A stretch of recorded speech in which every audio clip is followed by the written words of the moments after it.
আবার একটা informative video নিয়ে আপনাদের সামনে চলে এসেছি। গত 10/7/2026 তারিখ আমাদের মুখ্যমন্ত্রী শ্রী শুভেন্দু অধিকারী মুর্শিদাবাদ গিয়েছিলেন। সেখানে তিনি কৃষক বন্ধু এবং পিএম কিষাণের জন্য একটা বড় আপডেট দিয়েছেন। যাদের মনে ছিল, যারা ভাবছিলেন যে যারা কৃষক বন্ধু পায় তারা পিএম কিষাণ পাবেন না, বা যারা পিএম কিষাণ পান তারা কৃষক বন্ধু পাবেন না, সেরকম একটা ব্যাপার। তো তাদের যে ডাউটটা ছিল সেটা আজকে দূর হতে চলেছে। কারণ আমাদের মুখ্যমন্ত্রী ওই সবাই গিয়ে কি বলেছেন সেটা একবার শুনুন। পিএম কিষাণ সম্মান নিধি ৬,০০০ টাকা দিল্লির সাথে আরো ৩,০০০ টাকা যুক্ত হবে।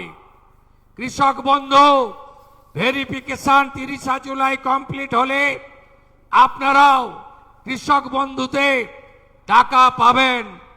ধান যারা বিক্রি করবেন অতিরিক্ত ২০০ টাকা কুইন্টালে আমরা দেব। হ্যাঁ, তো উনি বললেন যে যারা পিএম কিষাণ ৬,০০০ টাকা পেতেন, মানে 4 মাস পর পর 2 করে ৬,০০০ টাকা পেতেন, তাদের আরও 3,০০০ টাকা বাড়ানো হলো 9,০০০ টাকা, মানে তারা 2,০০০-এর জায়গায় 3,০০০ করে পাবেন। পিএম কিষাণ তো রইলই, আর কৃষক বন্ধু এখন তো রিভেরিফিকেশন চলছে। যারা কৃষক বন্ধু পাচ্ছেন, রিভেরিফিকেশন করেননি, তারা খুব তাড়াতাড়ি রিভেরিফিকেশন করেন। ফর্ম কোথায় থেকে পাবেন বা কীভাবে ফিল আপ করবেন আমার ফেসবুক পেজে দেওয়া আছে, আপনারা গিয়ে দেখতে পারেন। তো 30শে জুলাইয়ের মধ্যে রিভেরিফিকেশন কমপ্লিট হবে। তারপর যারা যোগ্য প্রাপক, যারা কৃষক বন্ধু পাচ্ছিলেন, তারা আবার পুনরায় কৃষক বন্ধু পাবেন।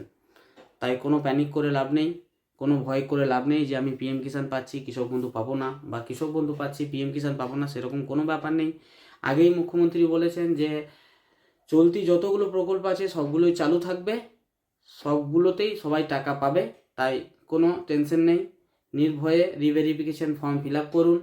কোনো চাপ নেবেন না যে আমি কৃষক বন্ধুর ফর্ম ফিল আপ করে দেবো বলে আমি পিএম কিষাণ পাবো না, সেরকম কোনো ব্যাপার নেই। পরে আবার একটা ইনফরমেটিভ ভিডিও নিয়ে দেখা হবে। তা করতে সুস্থ থাকবেন, ভালো থাকবেন। Tata, bye bye.